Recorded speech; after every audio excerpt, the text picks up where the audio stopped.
from New York, Late Night Show with Faik Siddiqui. Assalamu alaikum and welcome to the show. My name is Faik Izhar Hussain Siddiqui. Malala Yousafzai साहिबा फरमाती हैं कि ज़रूरी नहीं है कि mail और फीमेल शादी के कागजात पे दस्तखत करने के बाद ही साथ रहें, वो बग़ैर निकाह के भी तो साथ रह सकते हैं। उनके इस बयान पे बहुत डिस्कशन किया जा रहा है पाकिस्तान में। हाँ, और उसके आगे फरमाती है मेरी वालदा इस बात को पसंद नहीं करेंगी। अच्छा देखिए, मलाला कोई पढ़ी लिखी, कोई वसी मुताला रखने वाली, कोई आला दिमाग, कोई बहुत बड़ी ऑब्जर्वर तो नहीं है। वो तो एक हादसे की पैदावार है। वो एक बुत है जिसे वेस्ट ने तराशा है अपने मकासद के लिए। अब अगर वो कोई ऐसा बयान दे देती है तो उनके इन इरशादात से वेस्ट फ़ायदा उठा ले। पाकिस्तानियों को चाहिए कि वो इसको ज़्यादा डिस्कस नहीं करें, इस पर ज़्यादा एम्फेसाइज, इस पर तवज्जो ना दें। क्यों? देखिए, हम और आप तो ये बात जानते हैं कि देखिए फैमिली एंड मोरल वैल्यूज़ ये हर सोसाइटी का एक नॉर्म शुरू से रही है और आज भी है। कहीं ये कमज़ोर पड़ गई ये टाई, लेकिन ये है। अब क्या मलाला के ऐसा कहने से सब लोग जो है वो बगैर शादी के रहना शुरू कर देंगे? नहीं, इसको हवा ना दीजिए।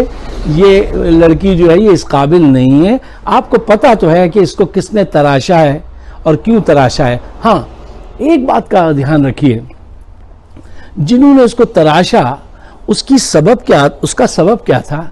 उसकी सबब वो तालिबान की जहालत थी कि वो कहते थे कि स्कूल पढ़ने ना जाओ, हम इल्म के खिलाफ हैं, घर में बैठो। वो अपनी जहालत थी तालिबान की। अब ये इसकी लड़की की जहालत है, कह रही है कि बगैर शादी के घर में रहो, शादी की क्या ज़रूरत है। लेकिन आप इसकी परवाह मत कीजिए और इसको ज़्यादा डिस्कस नहीं कीजिए। आपके पास और बहुत अहम चीज़ें हैं डिस्कस करने के लिए।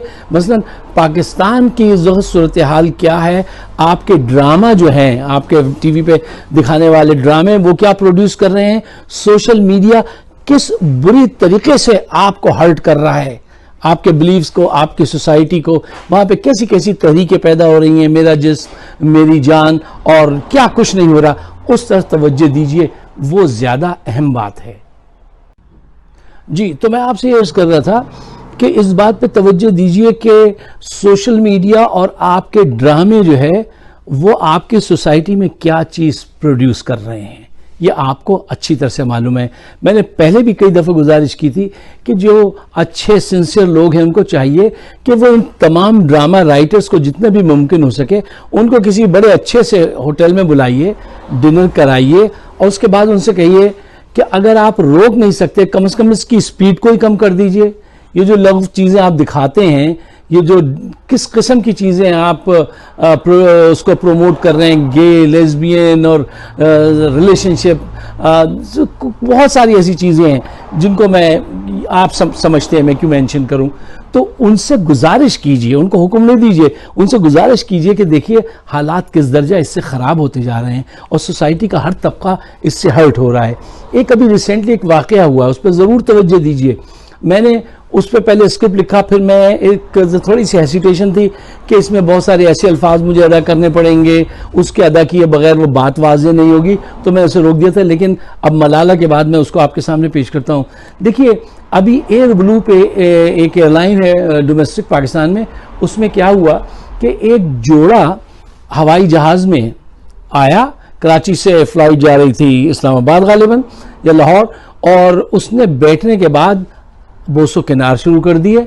और चलो ऐसा हो जाता है कि वो सिर्फ इस हद तक ही अगर बात हो किसिंग वगैरह के तक तो ठीक है, चलिए अवॉइड कर दीजिए, उधर से निगाह हटा लीजिए।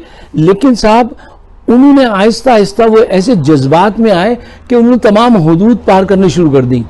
तो उनके पड़ोस में बैठे हुए एक साहब जो वकील थे प्रोफेशन वाइज, उन्हें मना किया। तो उन्होंने कहा यह हमारा ज़ाती मसला है, आप हमारे बीच में मत बोलें। उनको चाहिए था उनसे कहते भाई ये तुम्हारा ज़ाती जहाज़ नहीं है, ज़ाती मसला है तो ज़ाती मकान में जाके इसको तुम परफॉर्म कर लो। अच्छा, वो किसी सूरत नहीं माने, क्योंकि वो जज्बात इतने ज्यादा स्ट्रांग होते हैं उस वक्त कि उनको कंट्रोल करना मुश्किल होता है। अकल तो गायब हो चुकी थी, टर्न ऑफ द लाइट वाला मामला होता है। फिर एयर होस्टेस ने उन्हें समझाया, वो फिर भी नहीं बाज आए, बढ़ता गया।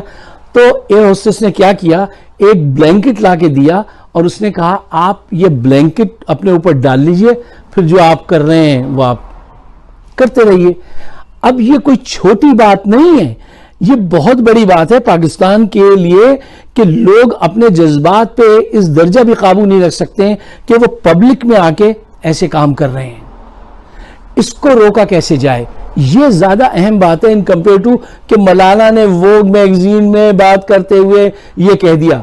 इस पे तवज्जो दीजिए, मैं इसलिए कहता हूं इस पे तवज्जो दीजिए कि देखिए पाकिस्तान में एजुकेशन तो बढ़ नहीं रही, इल्म बढ़ नहीं रहा, किरदार साजी पे कोई तवज्जो ही नहीं है। शुरू से बहुत ही कम थी, हमारे दौर में तो थी जब हम छोटे थे, लेकिन अब तो वो बिल्कुल ही नापैद हो गई है। सोशल मीडिया ने तो उसका कलमकमा कर दिया है।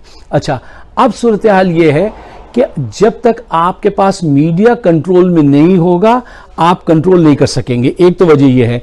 दूसरी वजह यह है कि हम जिस अहद के लोग हैं, हमारे नज़दीक ये बात बहुत ज़्यादा बुरी होगी, हो सकता है नई जनरेशन के नज़दीक इसकी ज़्यादा कोई बुरी बात ना हो, चूंकि हम उस अहद के लोग हैं कि जिस अहद में जनाब वो एक दफ़ा स्कूल से मैं आया तो बड़ी बहन कहने लगी, स्कूल में लड़कियां आपकी तकरीर पे बहुत बात कर रही हैं, ज़रा ख्याल रखना, होश में रहो।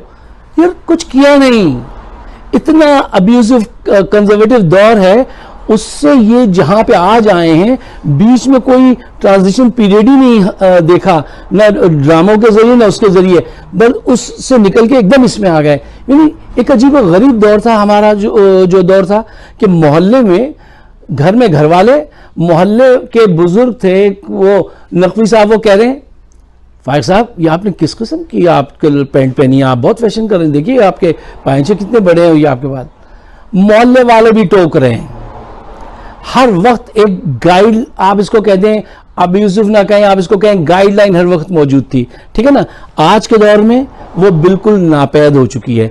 तो हमारे शायद ख्यालात पुराने हों, बकौल मुश्ताक यूसुफी साहब के, कि वो एक दिन क्या उनका एक वो था, उसमें वो फरमा रहे थे, वीडियो है, कहने लगे हमारे दौर में तो फिल्म के अंदर जब लड़का लड़की मेल फीमेल जब प्यार और मोहब्बत की बातें करते करते आगे बढ़ जाएं, यानी लबो रुखसार की तरफ चले जाएं, तो जब एक दूसरे के बिल्कुल करीब आ जाएं तो उस वक्त ये करते थे कि दो सफ़ेद कबूतर दिखा देते थे जो चोचे मिला रहे होते थे और सीन कट हो जाता था। अच्छा, अब उस दौर से इस दौर में हम आ गए हैं, और इस दौर के लोगों को जो कुछ रोशनी दे सकते हैं, उनका हुलिया क्या है, उनकी सोच क्या है। इस टॉपिक पे कि एयर ब्लू में क्या वाकया हुआ, हसन निसार साहब जो एक बहुत बड़े दानिश्वर हैं पाकिस्तान के और बड़े अच्छे मतलब उनके ख्यालात होते हैं, उस दिन उन्होंने मुझे हैरान कर दिया। उनसे रिपोर्ट कार्ड एक प्रोग्राम होता है, उसमें वो पूछ रही थी, होस्ट क्या आप फरमाइए कि ये जो वाकया हुआ एयर ब्लू में, आप इस पर क्या कहेंगे। तो उन्होंने क्या फरमाया, आप ये जरा देखिए कि जिनसे उम्मीद थी कि कोई रास्ता बताएंगे वो क्या फरमा रहे हैं। वो कहने लगे, ओए कुछ होश के नाखून लो, अगर तुम इंटरनेशनल ट्रेवल करोगे तो हर जगह यही हो रहा है, तुम कैसे करोगे फिर। और करनी है इस्लाह करनी है तो पहले दूध में पानी मिलाने वाले को मना करो और फला बदमाशी करने वाले को दूर करो। जरा ये देखिए जस्टिफिकेशन क्या दे रहे हैं कि जब आप इंटरनेशनल ट्रेवल करेंगे दुनिया में तो वहां पे ये बातें बहुत होती हैं, तो अब इसकी प्रैक्टिस कर लीजिए आप पाकिस्तान में अभी से। ये कैसी अकल है आपकी। हम आप पे भरोसा करते हैं, आपके इल्म पे कि आप पढ़ते लिखते हैं, आप कुछ डायरेक्शन देंगे। आप कह रहे हैं कि जब आप इंटरनेशनल ट्रेवल पे जाएंगे तो वहां तो बोसो किनार होते हैं, तो आप कैसे सफर करेंगे। आप अभी से ट्रेनिंग कर लीजिए। ये आपके अगर गाइडलाइन देने वाले ये लोग हैं और ये गाइडलाइन है तो इसका इंतहा क्या होगी, इसका अंदाजा आप खुद लगाइए। मैं तो आपसे ये कहता हूं कि देखिए वक्त बदल रहा है, इसके साथ बदलिए, लेकिन कुछ देखिए ये सब फहाशी तो फैलेगी। ये एक इंसान के अंदर एक ख्वाहिश भी होती है इन सारी चीज़ों की, ठीक है ना, पसंद करता है इंसान इन चीज़ों को, तो इस तरफ तो आप बढ़ेंगे, लेकिन कोशिश ये कीजिए कि वो स्पीड आप कम कर दें। ये तो आप कर सकते हैं, और ये आपका दानिश्वर तबका कर सकता है, आपका प्रोड्यूसर ड्रामा राइटर कर सकता है, और आपके बहुत सारे जो लोग हैं वो सोसाइटी में कर सकते हैं। उनकी तवज्जो दिलाइए, उनसे कहिए यार थोड़ा सिंसियर हो जाओ इस सोसाइटी के साथ, हमें पता है ये तबाही तो आनी है, लेकिन इसकी स्पीड कम करने में हमारा साथ दो। ये सबका इखलाकी जिम्मेदारी को कोई जिम्मेदारी नहीं समझता। किरदार साजी जो है वो जहन साजी ही किरदार साजी होती है, उसको बनाने पे कोई तैयार नहीं है, ठीक है ना। तो ये सारी रिस्पॉन्सिबिलिटी जो है वो अब एक अवेयरनेस होनी चाहिए, और लोगों को पता होना चाहिए कि हमारी लिमिट कहाँ जाके ख़त्म होती है और कहाँ ख़त्म होनी चाहिए। अपनी राय से ज़रूर नवाजिए। मेरी वीडियोस मौजूद हैं फाइक सिद्दीकी शो यूट्यूब पे, अगर आप सब्सक्राइब करें तो बड़ी इनायत होगी। शुक्रिया, खुदा हाफिज़।